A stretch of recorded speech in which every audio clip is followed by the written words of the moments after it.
एक एंगल जो है वो 90 डिग्री का दिया हुआ है, ठीक है, 90 डिग्री समकोण। उसके बाद इसमें ए बी 24 cm, उसके बाद बी सी जो है ना 7 cm है। तो सबसे पहला चीज एक हम लोग समकोण त्रिभुज की रचना करेंगे। तो समकोण त्रिभुज में क्या होता है, जिस पर त्रिभुज टिका हुआ रहता है उसको हम लोग बेस यानी कि आधार बोलते हैं। उसके बाद ये हो जाएगा लंब, उसके बाद सबसे बड़ी भुजा को कर्ण बोलते हैं। इसमें लंब और आधार हम लोग को दिया हुआ है, ठीक है। तो उसके बाद हमको सबसे पहला चीज कर्ण निकालना है, एसी। त्रिभुज की सबसे बड़ी भुजा कर्ण एसी होता है, एसी निकालना है, एसी बराबर वाट है।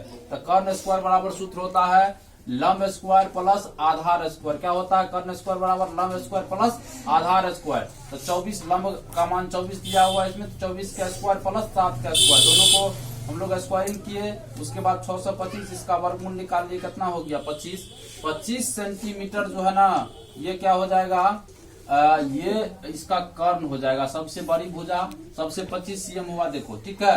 उसके बाद क्या करना हम लोग को आगे, अब ए बी ए सी निकल गया, ए बी भी दिल है, बी सी भी दिल है, ठीक है।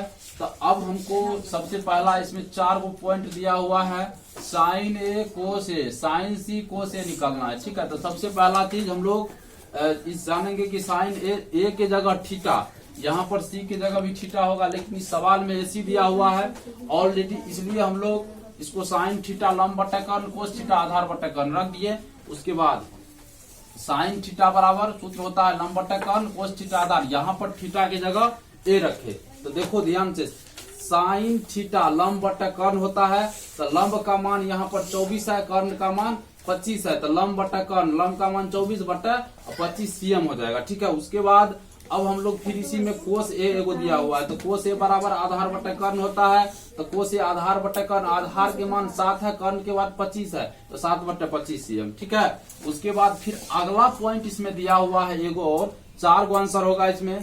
एगो दूसरा पॉइंट दिया हुआ है साइन सी या कोस सी, तो फिर वही बात, सी के जगह थीटा सूत्र से होता है। उसके बाद साइन थीटा लंब बटा कर्ण कोस थीटा आधार बटा कर्ण। तो साइन थीटा का मान क्या होता है, लंब बटा, फिर वही बात कर्ण, तो लंब का मान जो होगा, कर्ण का जो मान है वो दे दिए। उसके बाद कोस थीटा आधार बटा कर्ण होता है, तो आधार बटा कर्ण का जो था वो दे दिए। इसी तरह हम लोग इस चीज को, इसका जो भी था, ये चारों पॉइंट निकाल लिए। उसी तरह अगला सवाल हम लोग देखेंगे। सबसे पहला चीज इसमें ध्यान रखने की योग बात है, जैसे ये सूत्र कर्ण स्क्वायर लंब स्क्वायर आधार स्क्वायर, ये 3 को सूत्र लिखाए थे, उसको याद करना है। उसके बाद इसका जो 6 को होता है, साइन थीटा कोस थीटा लंब, उसके बाद टेन थीटा हो गया, उसके बाद कोसेक सेक, ये चीज को ध्यान में रखना है। उसी पर ये सवाल सबका बनेगा, समझ गया ना।